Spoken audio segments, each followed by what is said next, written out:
अल्हम्दुलिल्लाह वस्सलातु वस्सलामु अला रसूलिल्लाह फ़अम्मा बाद। सबसे पहले मैं इंतहाई मशकूर हूँ फैसलाबाद टैक्स बार एसोसिएशन, उनकी रजीम और अपने सीनियर सारे मतलब बशीर साहब, शाहिद मिनाज साहब, राहील साहब और बाकी जितने सीनियर्स बैठे हैं उन सब का कि आपने मुझे आज इज़्ज़त दी और मुझे ये गुफ्तगू का आपने मौका दिया। मैं इंतहाई मशकूर हूँ। हमारे चीफ़ गेस्ट राहिल शाह साहब, ये कमिश्नर थे AIO ज़ोन, जब सर के पास वहाँ पे मुलाकात होती रही तो आज इस बहाने इनका भी दीदार दोबारा हमें हुआ और बाकी सारे मेरे सीनियर्स। आज का जो मौजू है इनकम टैक्स रिटर्न 2025। मैं एक राहील साहब से बात कह रहा था, पूछ रहे थे जी आपको टाइम कितना चाहिए, तो मैंने कहा ये ऐसा मौजू है, कहेंगे 15 मिनट में कंक्लूड कर लेंगे, कहेंगे तो ये शायद रात 12 भी बज जाएँ। ये आप पे डिपेंड है कि आप कितना सुनना चाहते हैं। तो जब आप थक जाएं तो मुझे 10 मिनट पहले बता दीजिएगा, तो 10 मिनट में मैं कंक्लूड कर दूंगा इंशाल्लाह। तो दूसरा मेरी गुजारिश है, जो दोस्त इस रो में अगर चेहरा मेरी तरफ कुर्सी चेंज करके कर लें, क्योंकि बात लंबी भी होगी और थोड़ी अहम भी होगी। इनकम टैक्स रिटर्न पे आपने काफ़ी सारे लेक्चर यकीनन पहले सुने हैं, आप सुनते आए हैं हमेशा से।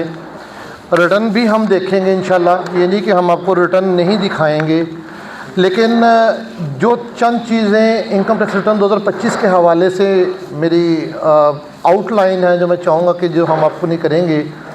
पहली तो बात हमें ये जानना है कि टैक्स क्यों ज़रूरी है एक मुल्क, एक रियासत, एक कौम के लिए। अच्छा टैक्स प्रैक्टिशनर क्यों ज़रूरी है इस निज़ाम को इम्प्लीमेंट करने के लिए। टैक्स ईयर 2024 से टैक्स ईयर 2025 में क्या ऐसी अहम चेंजिंग आई हैं जो हम कहीं जल्दी में स्किप ना कर जाएं और टैक्स ईयर 25 के अंदर हम अपना कहीं अपने क्लाइंट का या उसका को नुकसान ना करें। और कुछ कॉमन एरर्स हैं इनकम टैक्स रिटर्न में, मैं भी जिक्र करूंगा, तो इंशाल्लाह आप दोस्त उसको ज़रूर एंडोर्स करेंगे कि जो कॉमनली बड़ी बेसिक बातें हैं लेकिन चूँकि कभी हमने उसको डिस्कस नहीं किया तो वो कॉमन रेपिटेशन है वो हमारी रिटर्न्स के अंदर। क्योंकि मेरी बड़ी एक हम्बल सी सबमिशन है, बड़ी हम्बल, मैं ख़ुद तालिब इल्म हूँ टैक्स का। हमारी टैक्स लिटिगेशन की 80% बुनियाद गलत रिटर्न फाइलिंग है। जिस दिन आप रिटर्न फाइलिंग दुरुस्त कर लेंगे तो ये लिटिगेशन कम से कम 80% रिड्यूस हो जाएगी। तो वो गलतियां हम जब नहीं करेंगे तो होपफुली हमारे लिए लिटिगेशन भी कम होगी, डिपार्टमेंट भी इजी होगा और हमारा टैक्स पेयर भी इजी होगा और हम भी इजी होंगे। और उसके बाद फिर हम रिटर्न का भी एक जो इस समय अवेलेबल है वो एक अजमाली सा जायज़ा इसके ऊपर लेंगे। सबसे पहली गुजारिश जो टैक्स के हवाले से है, क्योंकि टैक्स बार के अंदर दोस्त चार्टर्ड अकाउंटेंट भी हैं, ITPs भी हैं और वकला भी हैं। हमने जब लॉ शुरू किया तो पहला पेपर जूरिस्प्रूडेंस का और उसका पहला असूल ये था कि रियासत कौन होती है, जो एक जो उसकी टेरिटरी होगी और वहाँ पे वो कानून बना सकती है और टैक्स लगाओ, टैक्स वसूल कर सकती है। टैक्स आपकी मईशत को, आपके रियासत को, आपके मुल्क को महफूज करने का एक बुनियादी, जिस तरह घर के लिए एक बुनियादी चीज़ है कि उसके पास इतना बजट हो कि वो सर्वाइव कर सके, तो टैक्स वो बुनियाद है जिसके ऊपर एक मुल्क, एक रियासत ने सर्वाइव करना है। वो अलग बात है, एक इस पे अलग सब्जेक्ट है कि हम 9600 अरब रुपया इस टाइम सिर्फ सूद दे रहे हैं, जो अगर हमें ना देना पड़े तो आज के दिन भी इस टैक्स निज़ाम में इस मुल्क को कुछ भी नहीं है। लेकिन वो 9600 अरब जो सूद है, अगर 1200-1300 अरब हम अर्न करके FBR के ज़रिए जो हमारा रेवेन्यू टारगेट है, बाकी तो कुछ आपको पता है वो नॉन रेवेन्यू भी आते हैं, वो 1700-1800 रुपये हमारा बजट जाता है, तो वो 9600 अरब जो है बुनियादी तौर पे हमारा वो एक बहुत बड़ा प्रॉब्लम है जिसको ज़रूर हुकूमती सतह पे संजीदगी से लेके उसको रिड्यूस या ज़ीरो करने पे इस्लामी तौर पे भी और जो मसाइल हैं टेक्निकल प्रैक्टिकल उसके हवाले से भी इसको ज़रूर करना चाहिए। तो टैक्स के ऊपर कोशिश करें अच्छी रिटर्न फाइल की जाए, क्लाइंट को जो उसका ड्यू टैक्स है वो पे करने के लिए उसको गाइड किया जाए, अच्छे टैक्स के साथ अच्छी रिटर्न फाइल की जाए और ये जो दुरुस्त टैक्स फाइलिंग है ये हमें, हमारे क्लाइंट को, रियासत को, मुल्क को, हर एक के लिए ये बेनिफिशियल और ज़्यादा होगी। एक चीज़ प्रोफेशनली मैं बात करूं, जितना अच्छा क्लाइंट है और अच्छा टैक्स पेयर है वो अपने टैक्स कंसल्टेंट की उतनी ज़्यादा इज्जत करता है। और आप जितना उसको करेंगे कि यार कुछ नहीं होता, ये भी नहीं देना, इसकी भी खैर है, तो वो आपको भी उतना इजी लेगा। तो ये अब आपके ऊपर मुनसर है कि आप अपने उनको किस तरह लेंगे। भाई नहीं, मैंने जो गुजारिश की, मैं कुछ चीज़ों को थोड़ा शार्ट रखूँगा, मौजू काफ़ी लंबा है और मैं कोशिश करूँगा इसको अकॉर्डिंगली कंक्लूड करने की। वो ये है कि अच्छी रिटर्न के लिए पहले अच्छा टैक्स प्रैक्टिशनर हमें बनना है, फिर रिटर्न हम अच्छी फ़ाइल कर सकेंगे। अच्छे टैक्स प्रैक्टिशनर बनने के लिए मुझे पहली बात है कि लॉ पे मैक्सिमम अबूर होना चाहिए। ये इनकम टैक्स रिटर्न लोग आपके पास भी आते हैं, वो जी आर्जी फाइलर बनने आए, वो जी हमने वीडियो देख के रिटर्न फाइल कर ली, वो जी हमें का शोरूम वाले ने, बैंक वाले ने, फ़लाँ ने फाइलर कर दिया। एक अच्छी टैक्स रिटर्न फाइल करने के लिए जब तक इनकम टैक्स ऑर्डिनेंस का 80% कम अज़ कम आपको असबर याद ना हो तो आप अच्छी टैक्स रिटर्न फाइल नहीं कर सकते। मेरी हम्बल सबमिशन में एक अच्छी टैक्स रिटर्न फाइल करने के लिए ज़रूरी है कि आप इसको तसल्ली से इजी हो के मुनासिब वक्त दे के सोचो विचार के बाद क्लाइंट से मीटिंग करके क्लाइंट के सारे एक दफ़ा ब्रीफ को समझ के, उसके सिनेरियो को समझ के आप रिटर्न फाइल करें।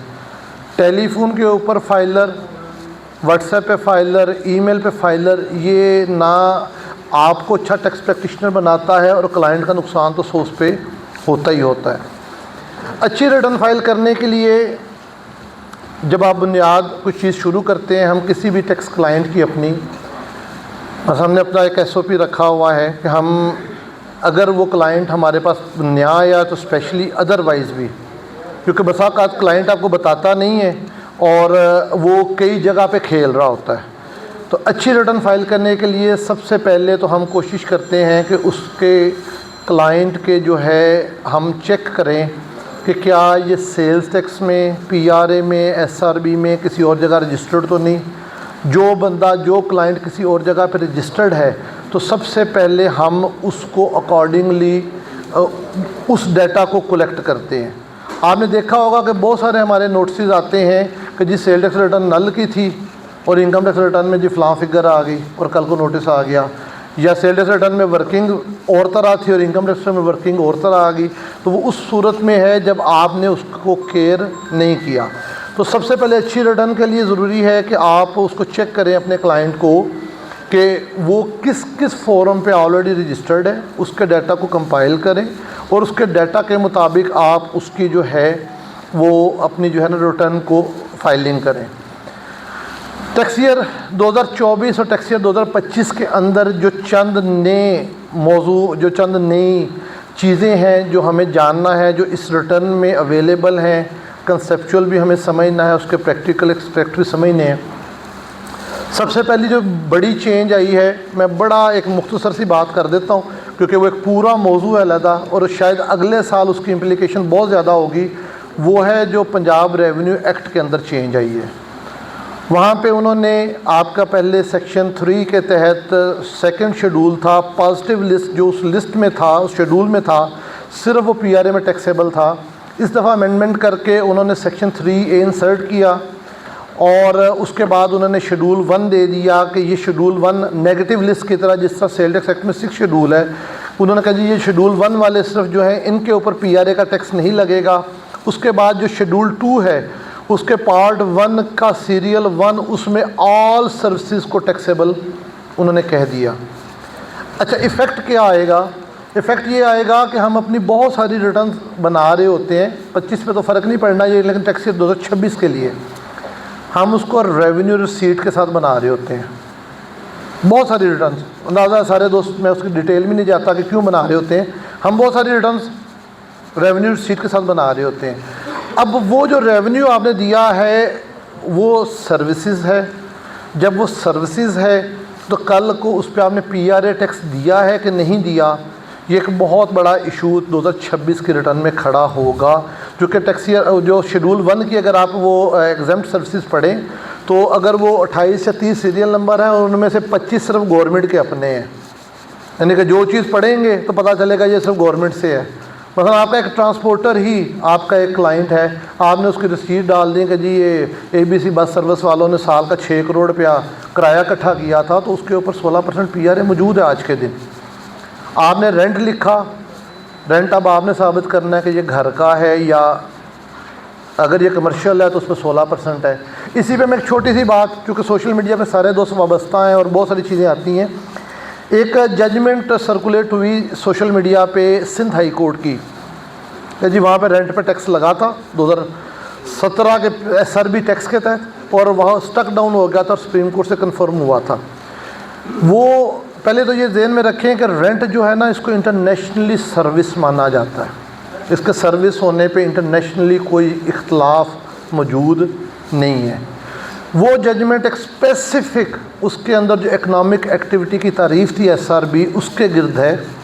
उन्होंने कहा कि आपने इकनॉमिक एक्टिविटी की तारीफ़ के अंदर जो उसकी डेफिनेशन है उसमें रेंट को एज अ सर्विस आपने इंक्लूड नहीं किया हुआ, तो जब तक आप उसको इंक्लूड नहीं करते तब तक आप टैक्स नहीं ले सकते, क्योंकि वो पॉजिटिव लिस्ट थी उस टाइम।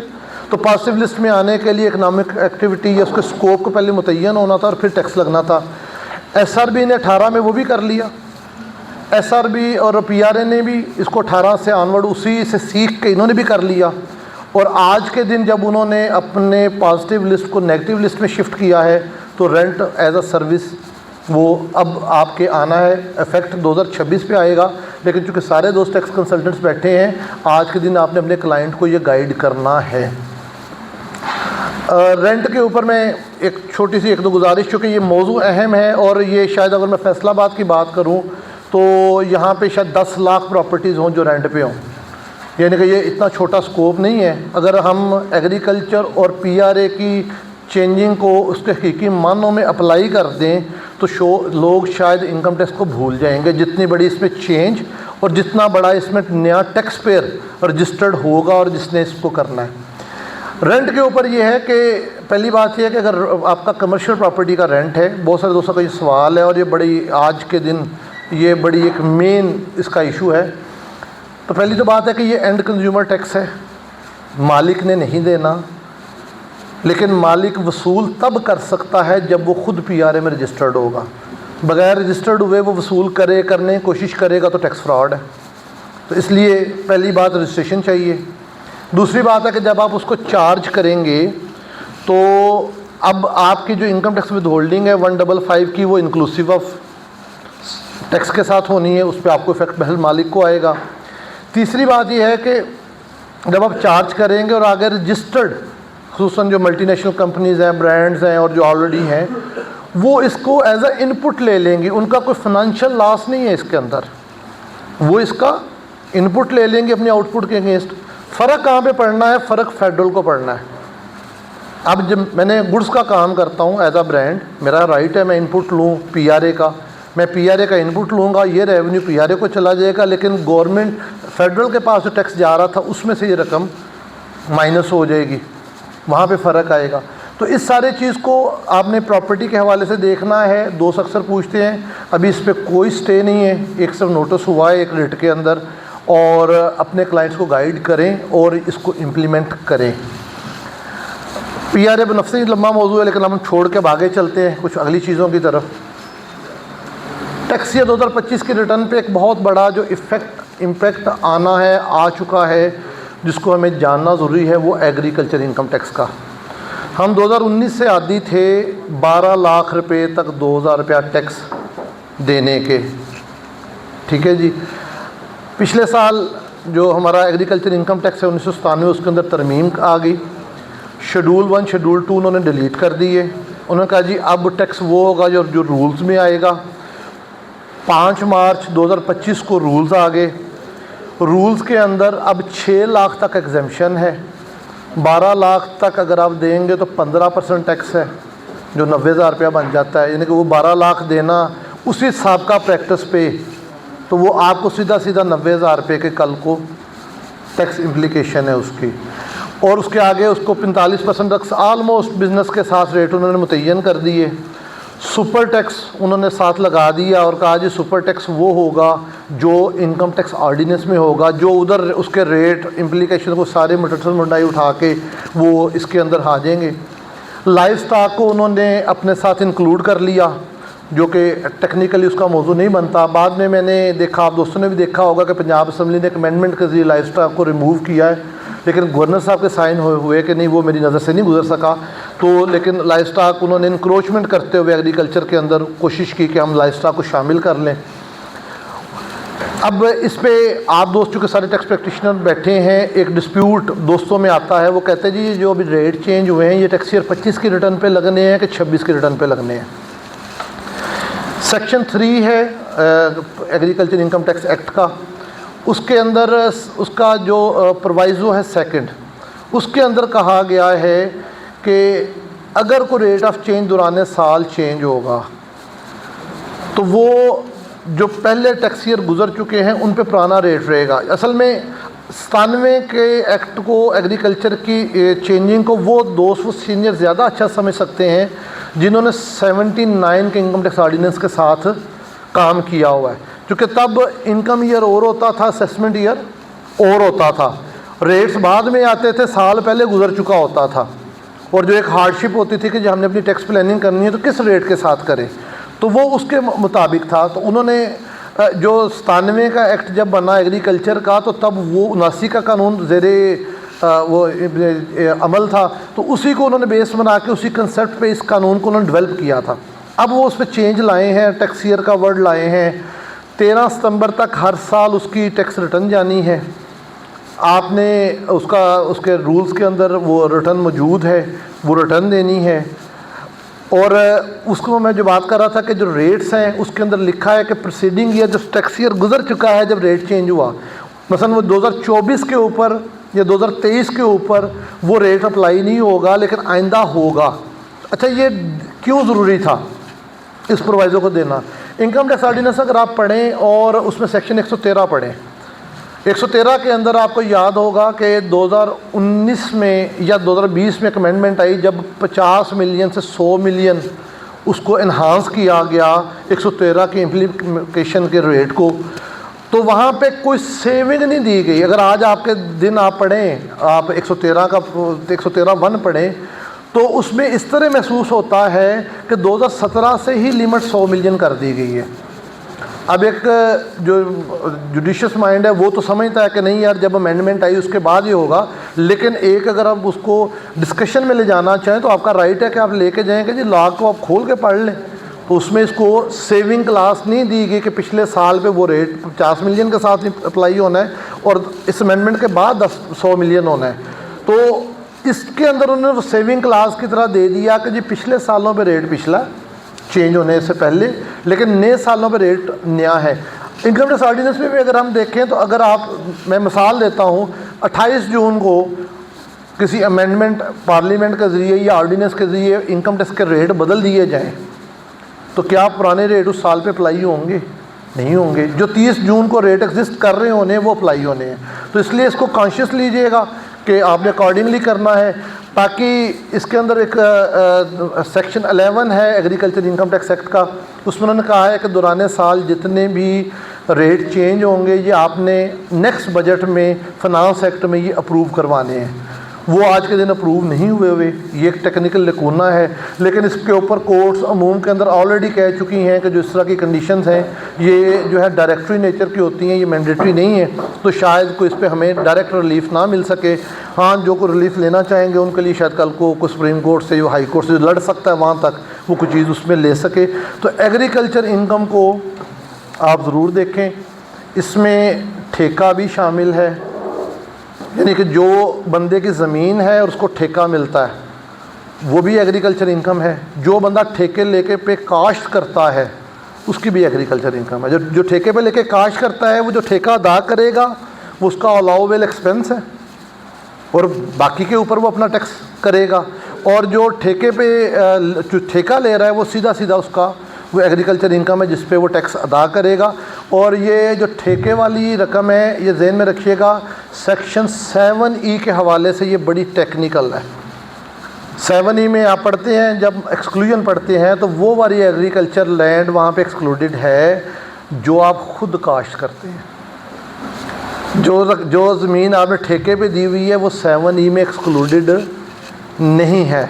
तो ये भी आपने अपने ज़रूर गौर कर लेना है कि इसको मिला के आपने उसको पढ़ना है। बाकी उन्होंने एग्रीकल्चर इनकम के अंदर टैक्स के अंदर 2-3 तरमीम जो अहम की हैं, एक तो ये है कि इसके अंदर भी वो अब मिनिमम इनकम टैक्स का कंसेप्ट ला रहे हैं। आपको याद है कि इससे पहले 2 शेड्यूल थे। एक शेड्यूल के अंदर था कि जी पर एकड़ रेट क्या है, और एक शेड्यूल के अंदर था कि जिसने इनकम टैक्स रिटर्न में डिक्लेयर किया उसका रेट क्या। अब उन्होंने रेट एक कर दिए हैं, लेकिन अलहदा सेक्शन ऐड कर दिया है कि हर सब डिवीज़न में जो उनका एसी है प्लस 2 मेंबर वो कमेटी बनेंगी, वो उस एरिए की एक मिनिमम प्रॉफिट को पर एकड़ डिटरमिन कर देगी। अब अगर आपके पास 20 एकड़ ज़मीन है तो अब ये नहीं कह सकते कि मुझे 3 लाख मुनाफा होगा। वो 20 एकड़ को जो मिनिमम रेट आ जाएगा उससे ज़रब दे के और उसका टैक्स जो बनेगा उसके ऊपर आपको रेट चार्ज करके वो टैक्स वसूल कर सकेंगे। दूसरा, उन्होंने ये पिछले तजर्बे से सीखा, उन्होंने कहा कि जी ये तरमीम आने के बाद अगर कोई बंदा अपनी ज़मीन अपने उन लोगों को जो उसके कल को वारिस या उसकी फैमिली को ट्रांसफ़र करता है तो इस टैक्स की हद तक यही समझा जाएगा कि वही मालिक है। यानी कि आज कहता है जी 25 एकड़ थी तो मैं 5-5 एकड़ बच्चों में तकसीम कर दूं, तो उन्होंने कहा जी अब इस तारीख के बाद आप करेंगे तो हम ये समझेंगे कि आप ही 25 एकड़ के मालिक है, आपने टैक्स देना है कि ये तकसीम दर तकसीम से इसको कोई फ़ायदा नहीं होना। तो इसको एग्रीकल्चर को आपने ज़रूर देखना है, 6 लाख के रेट को ज़रूर देखना है और इसकी इम्प्लीकेशंस को रिटर्न में, चूँकि बहुत सारी रिटर्न हैं जिनमें एग्रीकल्चर की इनकम आती है।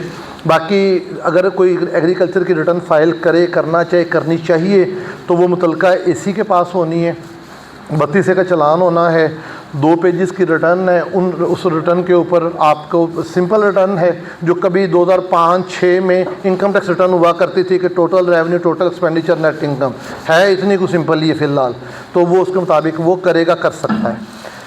नेक्स्ट जी, इनकम टैक्स ऑर्डिनेंस में पिछले साल सेक्शन 4A भी इंसर्ट हुआ था, इंडिविजुअल और AOP।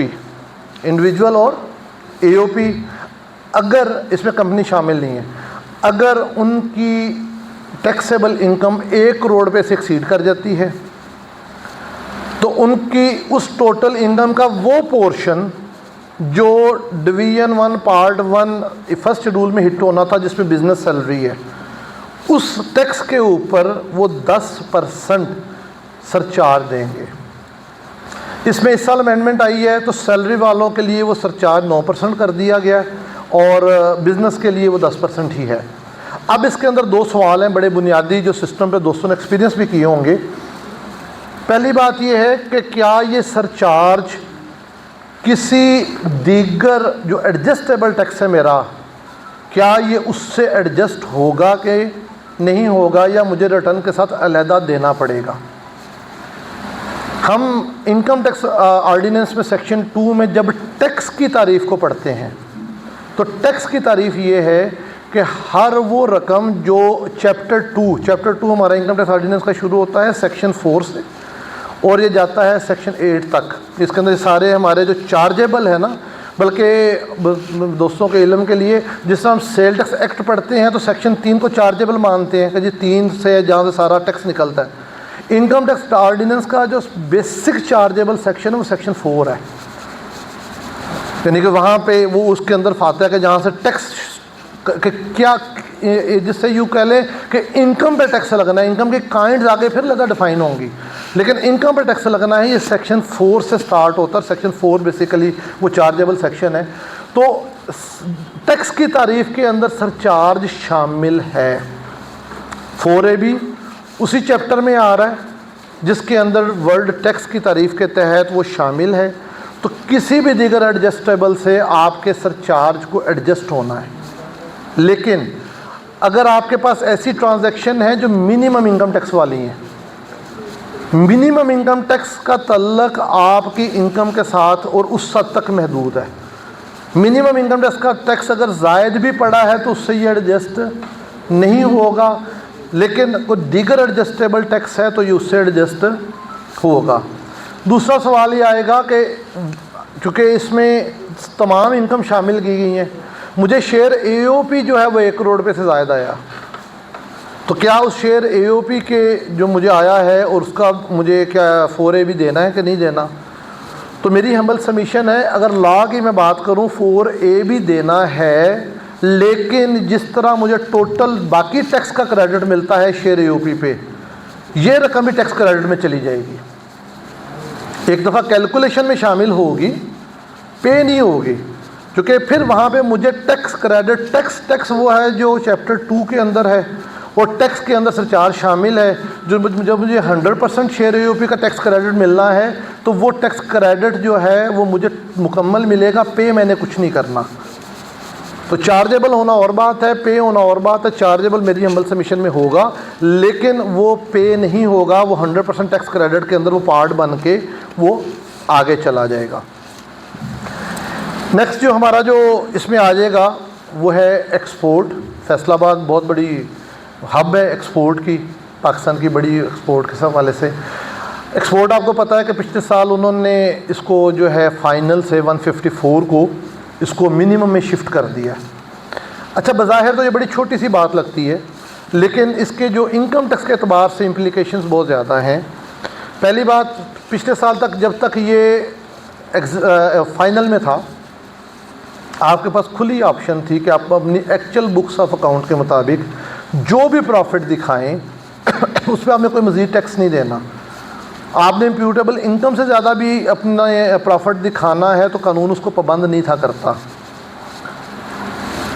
मैं इसको एक सवाल को एक और तरह भी एलेबोरेट कर देता हूँ, क्योंकि ये भी एक सवाल, पूरा एक सवाल है कि क्या फ़ाइनल टैक्स के केसेस में अभी भी कुछ फ़ाइनल बाकी हैं, क्या मैं इम्प्यूटेबल इनकम से ज़्यादा अपनी इनकम दिखा सकता हूँ कि नहीं दिखा सकता? Supreme court of Pakistan already एक बड़ा मशहूर केस है, वो इली लिली वो जो जिसके अंदर सारा इसको किया गया, वहाँ पे ये डिक्लेयर कर चुकी है कि आपका प्रॉफिट वो है जो आपकी बुक्स ऑफ अकाउंट के मुताबिक है, उसका इम्प्यूटेबल से कोई तल्लक, कोई कंस्ट्रेन नहीं है फाइनल के केसेस में। 169 सेक्शन जो हमारा इनकम टैक्स ऑर्डिनेंस का, अगर आप इसकी 2004 का वॉल्यूम देखें, 2004 का, या आज के जो किताबें हैं इनमें आप हिस्ट्री में जाके देखेंगे तो 2004 में एक दफ़ा FBR ने ये कंस्ट्रेन लगाई थी कि आप इम्प्यूटेबल इनकम से अबव नहीं जा सकते। 1 साल वो रही और उसके बाद FBR ने उसको विड्रॉ कर लिया। आज के दिन सेक्शन 111(4)A के नीचे एक प्रोवाइज़ो मौजूद है, अगर आपकी FTR इनकम है और आपकी इनकम इम्प्यूटेबल से ज़्यादा है तो आपने ज़्यादा से ज़्यादा ये करना है कि कमिश्नर के तलब करने पे आपने आर्डर रिपोर्ट पेश करनी है। ये वाली आर्डर रिपोर्ट रिटर्न के साथ नहीं लगनी, कमिश्नर के तलब करने पे, जब वो तलब करेगा तो आपने आर्डर रिपोर्ट पेश करनी है, इससे ज़्यादा इसकी इम्प्लिकेशन नहीं है। अब एक्सपोर्ट के साथ ये हुआ कि एक तो उसको हमने फ़ाइनल से उठा के मिनिमम कर दिया।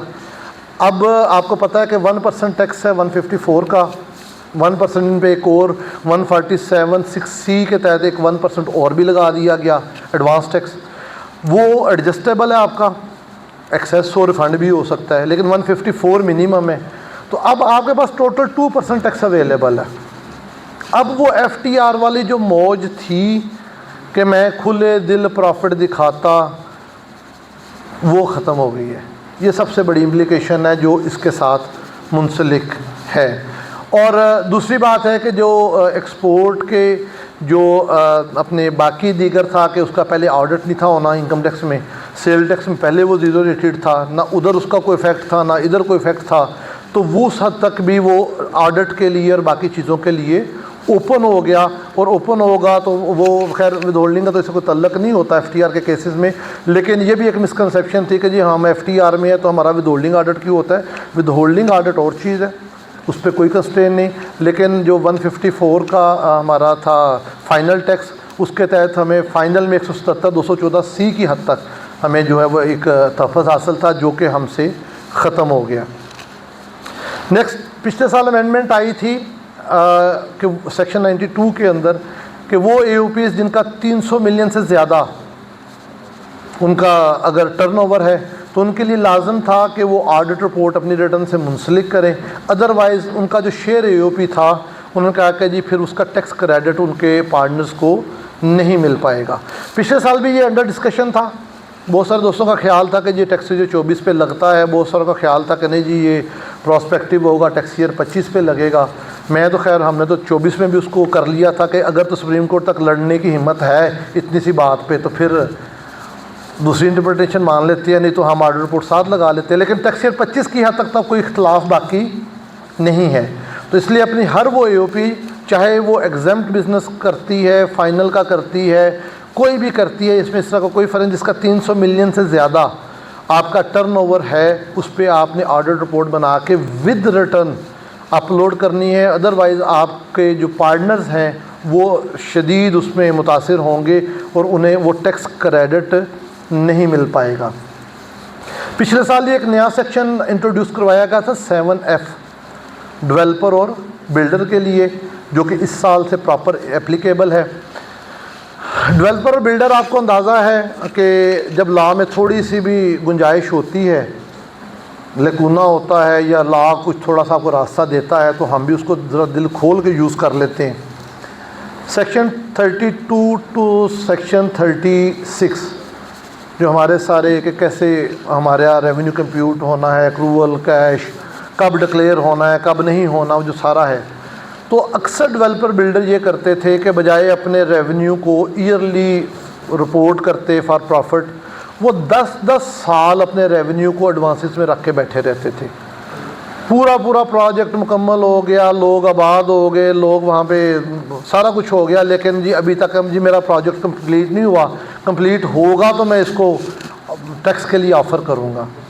तो सेक्शन 7F पिछली दफ़ा इंट्रोड्यूस हुआ, डेवलपर और builder other than government approved जो आपकी अथॉरिटीज़ हैं, जिस तरह FDA है, LDA, ये इन पे नहीं लगता, लेकिन अदर दैन गवर्नमेंट जो डेवलपर बिल्डर हैं उनको कहा गया कि अगर वो खाली डेवलपर हैं, बल्कि पहले अगर मैं बात करूँ खाली बिल्डर हैं, तो कहा गया कि जनाब इनका पूरी इनकम का जो है वो 10%, और अगर वो डेवलपर हैं, सॉरी पूरी इनकम का नहीं, पूरे साल का जो रेवेन्यू कलेक्टेड है उसका 10%, अगर आप जो है डेवलपर हैं तो पूरे साल के कलेक्टेड रेवेन्यू का 15%, और अगर आप बिल्डर डेवलपर मिक्स हैं तो पूरे साल के रेवेन्यू का 12%। कहा गया कि जी ये आपका मिनिमम, ये आपकी इनकम तसव्वुर की जाएगी और इसके ऊपर जो बिज़नेस का उस साल का रेट है वो अप्लाई होगा। इस इनकम की हद तक उस साल में आप कोई प्रॉपर्टी इन्वेस्टमेंट को चीज़ कर लेते हैं तो उस पर कोई दिक्कत नहीं है, आप उसको कर सकते हैं। लेकिन अगर आपकी इन्वेस्टमेंट या आपके बाकी वो उस जो है प्रॉफिट से अबव चली जाती है तो ऊपर की रकम का आप टैक्स अदा अकॉर्डिंग टू लॉ करेंगे। तो 7F इस दफ़ा अलहदा से अवेलेबल है। जो बिल्डर डेवलपर के केसेस हैं उनमें अब आप वो दूसरे सेक्शन का यानी कि इसको 5-5 साल डिले करने का बेनिफिट नहीं ले सकते।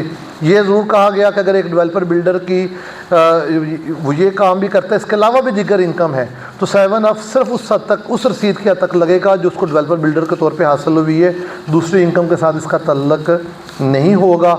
और उसके बाद ये भी है कि जो इसको अब वो सादर है जो सेक्शन 32-36 उसको बाकी बेनिफिट थे, अब इसको चूँकि स्पेशल अलहदा कर दिया गया इसके प्रोसीजर को, तो अब वो वाले बाकी जो लॉ वो चीज़ें इसके लिए बेनिफिशियल नहीं होंगी। तो 7EF को भी हमने इसमें बहुत मद्देनज़र रखना है। 4C आया 2022 के अंदर, चैलेंज हुआ कि रिट्रोस्पेक्टिव हो सकता है कि नहीं हो सकता, किस पे लगना है किस पे नहीं लगना। लाहौर हाई कोर्ट की, इस्लामाबाद हाई कोर्ट की, सिंध हाई कोर्ट की मल्टीपल जजमेंट्स हैं। आज के दिन ये 50% स्टे के साथ है सुप्रीम कोर्ट में, लेकिन स्टे सिर्फ उसका है जो इन पर्सोना जिसका स्टे है। या तो आप स्टे में जाएंगे या आप 100% जिस पे एप्लीकेबल है वो पे करेंगे। रेट इसके चेंज हुए हैं, टैक्स ईयर 26 के लिए भी आगे चेंज हुए हैं, दोनों तीनों सालों के अंदर है। तो 4C को आपने देखना है। 4C का अगर मैं जर्नल सम अप करूँ, 4C की कैलकुलेशन समझना कि 4C अप्लाई कैसे होना है वो बड़ा अहम है। 4C 2(1) उसके अंदर जो 1 है उसके अंदर उन्होंने profit and debt, dividend, capital gain और एक दो चीज़ और है, उसको उन्होंने सेपरेट कर दिया। वो क्यों किया मैं अगला जुमला करके उसकी बैकग्राउंड बताता हूँ। उसका जो 2 है उसमें उन्होंने कहा है जी टैक्सेबल इनकम। अच्छा, अगर टैक्सेबल इनकम 2 में कह दिया तो फिर 1 में इसको अलहदा करने की ज़रूरत क्या थी? भाई ये भी सारे तो टैक्सेबल इनकम का पार्ट है, तो 1 में अलहदा करने की ज़रूरत क्या थी? ज़रूरत ये थी कि जब आप 4C21 को पढ़ेंगे, टैक्सेबल इनकम जब हम पढ़ते हैं ना सेक्शन 9, 10 और 11 को मिला के, तो इसमें एग्जाम्प्ट इनकम शामिल नहीं होती।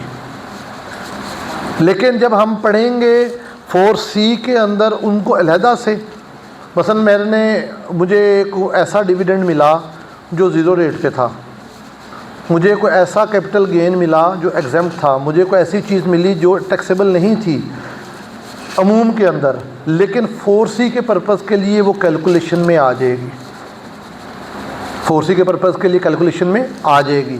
तो उसको उस हवाले से वो आपने वो जो 4-5 4C21 के अंदर हैं वो प्लस टैक्सेबल इनकम उनसे हट के प्लस इम्प्यूटेबल इनकम, ये बड़ी अहम चीज़ है FTR के केसेस में।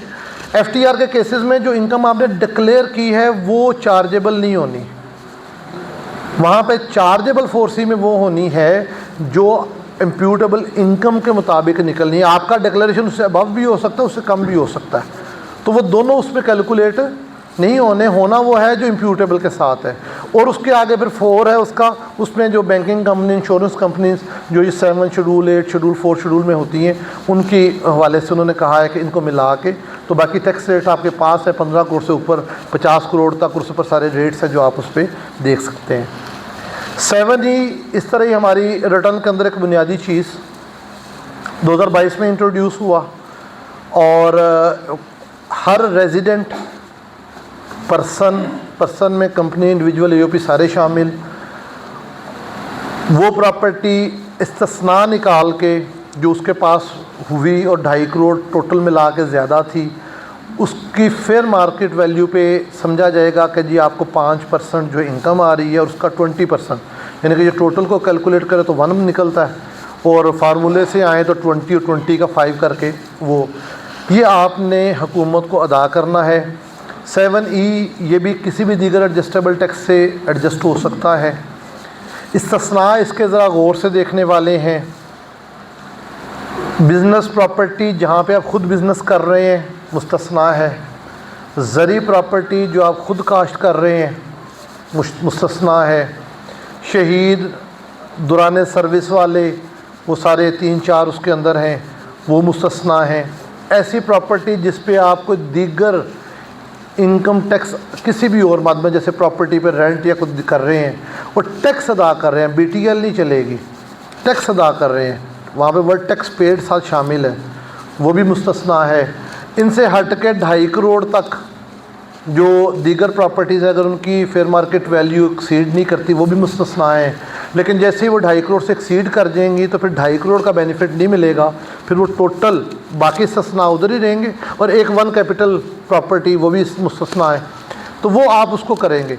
अच्छा, अगर आप इसकी अच्छी टैक्स प्लानिंग करें, आपने भी एक्सपीरियंस किया होगा दोस्तों ने, तो आपके 70-80% केसेस इसमें फॉल नहीं करते।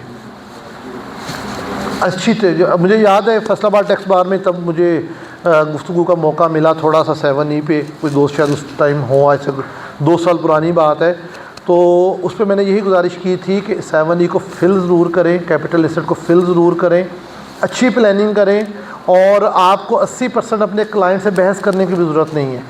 अगर आपकी नज़र उसको देख रही है कि ये 7E में नहीं आता, तो आप उसको क्यों उस पर सर खपाई करेंगे, आप उसको मैनेज करें और आगे चले। जो क्लाइंट अच्छे लेवल का है उसे चार्ज भी अच्छा करें, उसे गाइड भी करें और वो पे भी करेगा। 7E के ऊपर भी लाहौर हाई कोर्ट का DB का फ़ैसला FBR के हक़ में है। सिंगल बेंच ने इसको अमेंड किया था लेकिन DB ने रिवर्स कर दिया। सिंध हाई कोर्ट का फ़ैसला FBR के हक़ में है। बलूचिस्तान और पेशावर हाई कोर्ट का फ़ैसला FBR के ख़िलाफ़ है, और सुप्रीम कोर्ट में 50% स्टे के साथ ये भी पड़ा हुआ है।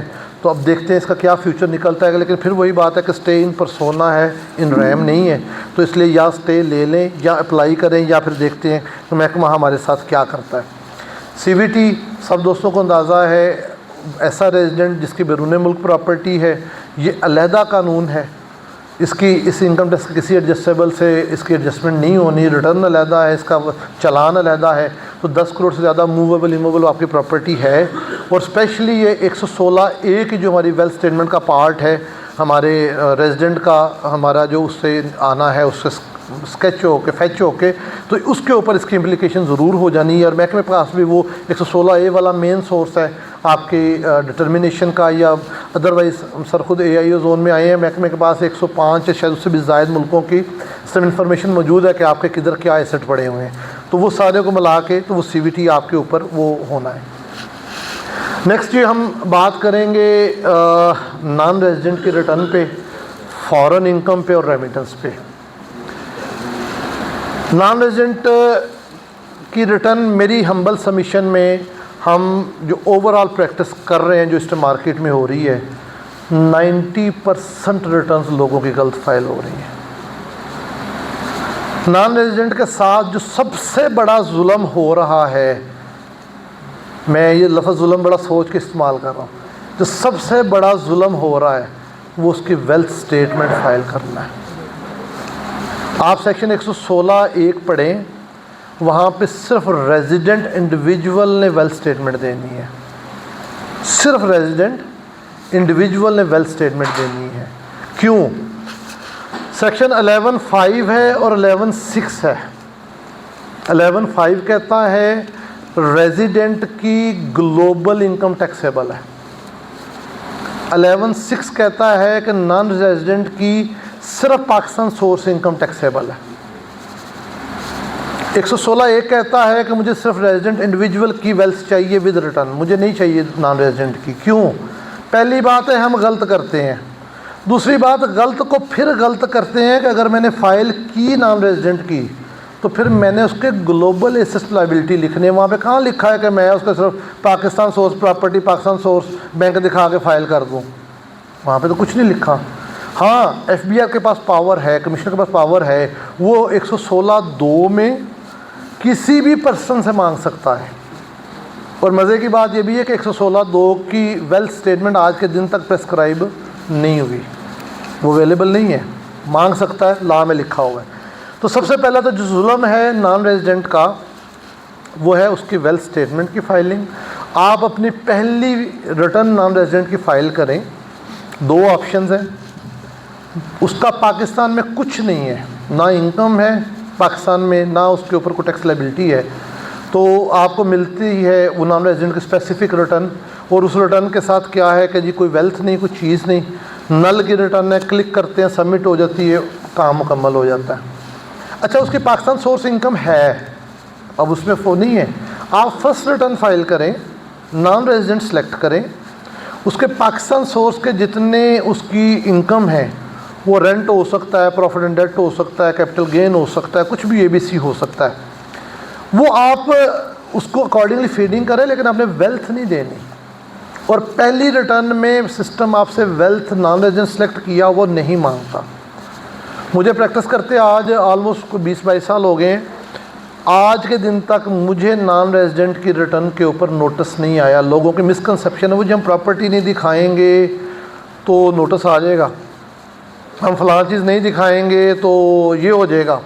मुझे 20-22 साल में आज के दिन तक नॉन रेजिडेंट जो सिलेक्ट हुआ है उसकी रिटर्न पे मुझे आ भी जाए तो क्या होगा, एक्सप्लेनेबल है, आ भी जाए तो उस पर कोई ऐसी इशू नहीं है।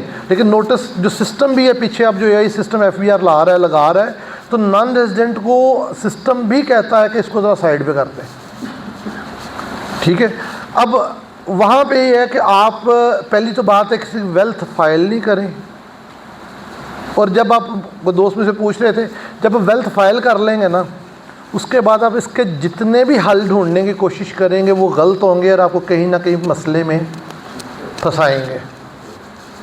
आप सोच लीजिएगा कितने नॉन रेजिडेंट की रिटर्न्स को नोटिस आए, किस बुनियाद पे कि वेल्थ में आपने ये लिखा हुआ है। तो जिस नॉन रेजिडेंट ने वेल्थ नहीं दी, आप अपने क्लाइंट्स में रिमाइंड कर लें कितने को नोटिस आए।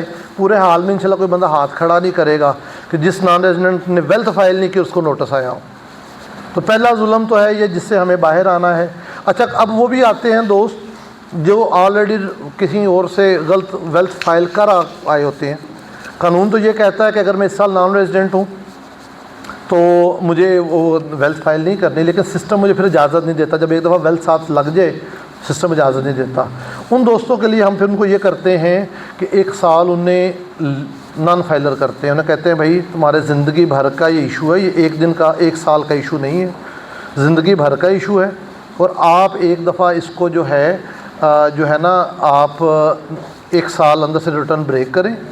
मसलन हमने पिछले साल आए 24 की रिटर्न फाइल नहीं की, आज मैं 25 की पहले करूँगा तो वो फिर सिस्टम बगैर वेल्थ के पिक कर लेता है और आगे उसको ठीक दुरुस्त और एक्यूरेट कर ले। तो इसको बहुत केयरफुल करें। और इसी के अंदर में एक चीज़, ये चूँकि तीनों चीज़ें remittance, foreign income, non resident मिले हुए हैं, मैं इसके अंदर कुछ चीज़ें थोड़ी सी आपके सामने और रखूँगा ताकि नॉन रेजिडेंट क्लाइंट आपके पास आते हैं हमारे लिए इंतहाई काबिल एहतराम है। ओवरसीज़ जो हैं पाकिस्तान के लिए सबसे बड़ा जो इस टाइम रेमिटेंस के ज़रिए जो हमारे पास सोर्स है 38 अरब डॉलर का, जो हमारे मुल्क को स्टेबल रखे हुए उनकी पेमेंट्स हैं। ला ने उनके लिए बेशुमार गुंजाइशें रखी हैं, बेशुमार। आप नॉन रेजिडेंट को एक अलग कभी सब्जेक्ट पढ़ेंगे तो बेशुमार गुंजाइशें रखी हैं। मैं चंद आपके सामने गोश गुजार कर देता हूँ ताकि आपका क्लाइंट आपके पास आए तो आप नॉन रेजिडेंट को समझा सकें कि भाई तुम्हें कहाँ पे बेनिफिट है, लेकिन उसके लिए कुछ SOP तुमने अडॉप्ट करने हैं। सबसे पहला 11(6) मैंने कहा 11(6) कि जी नॉन रेजिडेंट से पाकिस्तान सोर्स इनकम पे टैक्स देना है। मैंने पाकिस्तान में गाड़ी ख़रीदनी थी, नॉन रेजिडेंट ने, सॉरी गाड़ी नहीं, मैंने प्रॉपर्टी ख़रीदनी थी। 236K पढ़ना है आपने। 236K में लिखा है कि अगर नॉन रेजिडेंट जो नाइकोप होल्डर है या POC होल्डर है वो NRVA और FCVA foreign currency value count और नॉन रेजिडेंट वैल्यू काउंट, ये आपका रोशन डिजिटल भी इसी में फॉल करता है। अगर वो रकम बैरून मुल्क से लेके आए तो उसके ऊपर जो उसका है ना, ठीक है ना जी, 4 बजे जी, ठीक हो गया जी इंशाल्लाह। अच्छा, मैं इसको टॉपिक करके फिर हम थोड़ा रिटर्न पे सीधा चले जाएंगे। अच्छा, अगर वो अपनी लेके आए तो उसके ऊपर जो है FCV NRV से लाने वाली पेमेंट लेके आए तो जो 236K उसने पे किया, जो आज के दिन कितना है जी 1.5%, तो वो उसका फाइनल टैक्स है। उसके बाद उससे कोई क्वेश्चन नहीं उससे उस रकम के मुतल्लिक, लेकिन आपने रकम बजरिया बैंकिंग चैनल उन चैनल से लानी है। अच्छा, ये बेनिफिट शायद अभी आपको छोटा नज़र आए, इसी से मिलाते हैं 236C को। 236C में लिखा है कि यही प्रॉपर्टी जो आपने FCVA या NRVA से ख़रीदी है, आम पाकिस्तानी सोर्स से नहीं, जो बाहर से पैसा ला के ख़रीदी है, ये आपने सेल की, तो सेक्शन 37 के गेन के लिए ये फ़ाइनल टैक्स है। और इसमें मुद्दत का भी तयन कोई नहीं, उधर तो हमें 6 साल वेट करना पड़ता है ना प्रॉपर्टी सेल करते हुए कि 6 साल बाद एग्जाम्प्ट होगी। यहाँ पे मुद्दत का भी तयन नहीं है। यहाँ पे जो 2024 के बाद 15% टैक्स लग गया उसका भी तयन नहीं है। नॉन रेजिडेंट पाकिस्तानी अकाउंट में बैरून मुल्क से पैसा लाया 100%, क्लास 79 है पार्ट 1 सेकंड शेड्यूल का, उसके ऊपर 100 उसकी जो इनकम है प्रॉफिट एंड डेट की वो एग्जेम्प्ट है। लोकल डिपॉजिट नहीं, रकम सारी बाहर से आए।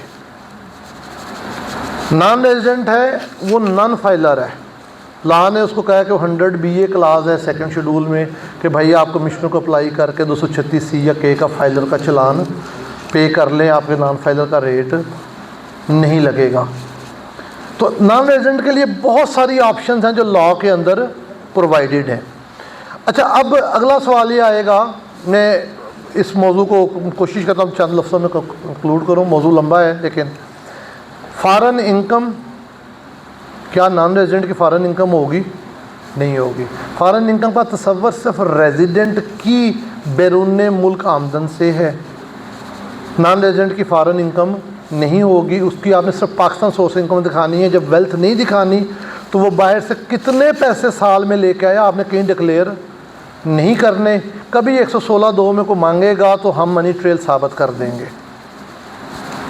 रेमिटेंस जो है, रेमिटेंस किसी हमारे हेड ऑफ इनकम में फॉल नहीं करती, ये क्लियर कर लें। यही वजह है कि क्या इनकम टैक्स रिटर्न में इसका कॉलम है, क्यों नहीं है, क्योंकि ये हेड ऑफ इनकम में फॉल नहीं करती। रेमिटेंस क्या है, 111(4) हम पढ़ें, वो कहता है कि आपने कोई एसेट को, प्रॉपर्टी, कोई चीज़ आपने वो ख़रीदी, उसका नेचर एंड सोर्स पूछा गया। रेमिटेंस को नहीं पूछा जा रहा नेचर सोर्स। मेरा बैंक अकाउंट था, मेरी प्रॉपर्टी थी, गाड़ी थी, जो मैंने दौरान साल एक्सेलरेट किया कि जी मेरे ये एसेट बढ़ गए हैं, उसका नेचर एंड सोर्स पूछा गया, तो 50 लाख तक मैं आपके बाहर से आए पैसों को बग़ैर किसी वजह, बग़ैर रीजनिंग, बग़ैर लॉजिक, बग़ैर किसी चीज़ के मान लूँगा, बशर्ते कि आप मुझे बैंक का लाया हुआ सर्टिफिकेट या अभी वो जो उसमें आ गया कि ये सारी मनी ग्राम और सारी एक्सचेंज कर भी वो ले आएंगे। इससे ज़्यादा रकम वो उसको वो कबूल बतौर रेमिटेंस नहीं करेगा। अक्सर सवाल आता है, वो कहते हैं जी बाहर बेटा है, उसने 2 करोड़ रुपया भेजा, वो बाहर भाई है जी, उसने इतने पैसे भेजे हैं, तो क्या करें। देखें, आपका ब्लड रिलेशन है, बेटा है आपका बाहर, उसने आपको पैसे भेजे हैं, मनी ट्रेल ठीक होगी। अब 3 वजूहात हो सकती हैं या 4 वजूहात हो सकती हैं, उसने आपको पैसे भेजे हों। उसने वालिद को गिफ्ट किया हो तो गिफ्ट में दिखा दें, उसने वालिद को कर्जा दिया हो कर्जे में दिखा दें, उसने वालिद को घर के अखराजात के लिए रकम भेजी हो तो आपके पर्सनल एक्सपेंस में आएगी और वहाँ पे शेयर फ्रॉम फैमिली मेम्बर आ जाएगा। उसने कहा जी अब्बा जी रख लें, मैं पाकिस्तान आऊँगा आपसे ले लूँगा, तब भी आप उसको लाइबिलिटी के अंदर दिखा देंगे। लेकिन रेमिटेंस के कॉलम में 50 लाख से अबव जाने का मतलब आप बैल मुझे मार। अगर आपके पास नेचर एंड सोर्स क्लियर है, ब्लड रिलेशन मौजूद है, रीज़न लॉजिक मौजूद है, तो उसकी रीज़न के साथ उसको डिक्लेयर करें। लोकल गिफ्ट नहीं हम करते कि जी बेटे ने 2 करोड़ दिया है, ये सबूत है, महकमा कुछ कहता है, हमें कुछ भी नहीं कहता। जब आपके पास नेचर सोर्स मौजूद है तो उस रकम को गैर ज़रूरी तौर पर आप रेमिटेंस में ना लेके जाएँ। अब चूँकि टाइम बिल्कुल शार्ट है, ज़रा रिटर्न खोल लेते हैं। अब बाकी चीज़ों को हम छोड़ के ज़रा सीधा स्किप करते हैं जी आगे। ये इनकम टैक्स रिटर्न आप सब दोस्तों के, मुझे वो लेज़र देना है, अगर सब दोस्तों का IRIS का जी इल्म है, आप लॉगिन करेंगे। पन्नू साहब नेक्स्ट आएँ जी, आपने टैक्स ईयर सेलेक्ट किया, नेक्स्ट आ जाएँ। यहाँ पे आपसे वो मांगता है कि जी आप वो रेजिडेंट नॉन रेजिडेंट, ठीक है ना, आपने रेजिडेंट कर लिया तो उसके मुताबिक रिटर्न खुलेगी, नॉन रेजिडेंट कर लिया तब भी वही रिटर्न खुलेगी, ठीक है। उसके बाद ये 5 आपके नेक्स्ट आ जाए जी, ये 5 इस दफ़ा उन्होंने बना दी हैं, किसी को भी क्लिक कर लें रिटर्न एक ही खुलनी है आगे। ये किस लिए उन्होंने डाल दिए हैं अंदाज़ा नहीं है। आपके इल्म में होगा कि इस दफ़ा 9 ड्राफ्ट आए हैं रिटर्न्स के, SME, trader, company, AOP, salary सारी करके, और अभी तक जो नोटिफाइड रिटर्न हैं वो सिर्फ महल 2 हैं, अगर मैं सही मेमोराइज का 2 हैं या 3 है, बाकी कोई रिटर्न अभी नोटिफाइड नहीं है। और IRIS पे मैं ये चीफ कमिश्नर साहब की मौजूदगी में, सर जितना गंदा सीज़न ये जा रहा है IRIS पे, हम पिछले 5-7 साल में हमने ये नहीं देखा सर। इतने को ग्लिचेस हैं, इतने को ग्लिचेस हैं, इतने को इश्यूज़ हैं, और रिटर्न टिल टुडे आपकी 9 में से 6 रिटर्न नोटिफाइड ही नहीं है, ठीक है ना। तो वो सारे तो समझते हैं कि किस हाल में, किस कर्ब में हम सारे वो गुजर रहे हैं, तो उसके साथ है जो नोटिफाइड हैं उनमें भी प्रॉब्लम, वो भी प्रॉब्लम है, उनमें प्रॉब्लम है। सुबह रिटर्न और करती है, शाम और करती है, बच्चा हम सिर्फ इसलिए जाते हैं कि हमें लापता होता है कि ये गलत कर रही है, ठीक है। अगर पता ना हो तो वो गलत के साथ हमें ज़िबा कर दे रिटर्न, हमें जो आगे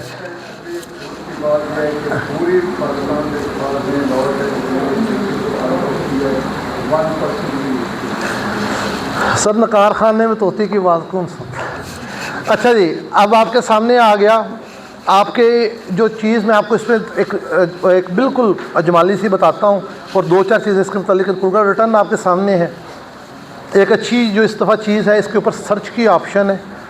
आपको किसी भी चीज़ पे कन्फ्यूजन है, किसी टैक्स क्रेडिट पे, किसी एडजस्टमेंट पे, किसी सेक्शन पे, किसी चीज़ पे, तो ऊपर सर्च बार मौजूद है, वहाँ पे वो चीज़ देंगे।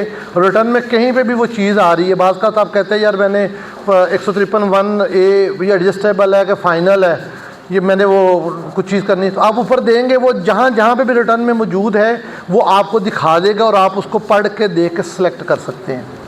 दूसरा ये जो रिटर्न है ये 80% ये सेल्फ एक्सप्लेनेटरी है। कैसे? टैक्स क्रेडिट है तो हर एक के साथ सेक्शन लिखा है, विद होल्डिंग है हर एक के साथ सेक्शन लिखा है, तो आपकी जितनी इसके अंदर फीडिंग्स हैं मेजॉरिटी कॉलम्स के साथ इसके सेक्शन लिखे हैं। जहाँ पे कन्फ्यूजन आए किताब आपके पास है, सेक्शन को देखें, चीज़ों को देखें, आप उसको अकॉर्डिंगली अपने साथ इम्प्लीमेंट करेंगे। 5 मेन हेड ऑफ इनकम है हमारे, ठीक है जी। पहला हेड ऑफ इनकम है सैलरी। सैलरी में इस साल भी आपको कन्फ्यूजन आता है, आप कहते हैं यार पेंशन अलहदा भी मौजूद है, सैलरी में भी मौजूद है। अगर किसी की डबल पेंशन थी, मैं टैक्स ईयर 2025 की बात कर रहा हूँ, अगर किसी की डबल पेंशन थी तो जो उसकी हाईएस्ट पेंशन है टैक्स ईयर 25 में एग्जेम्प्ट है, लेकिन जो लोएस्ट है वो सैलरी के साथ चार्जेबल है, इसलिए सैलरी के अंदर उसका कॉलम मौजूद है। सैलरी जो है ये टोटल कैश बेस है, आपको साल में जितनी सैलरी मिली आपने सिर्फ उतनी सैलरी पे टैक्स देना है।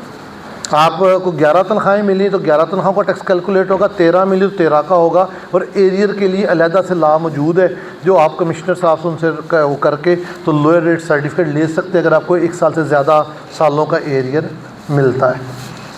दूसरा हेड है जी प्रॉपर्टी। मैं चूँकि मिनट अब रह गए हैं 5, तो मैं वो 100 मिनट 100 खबरें जो है ना ज़रा उसको मैं कंक्लूड कर दूँगा। दूसरा आ गया जी प्रॉपर्टी।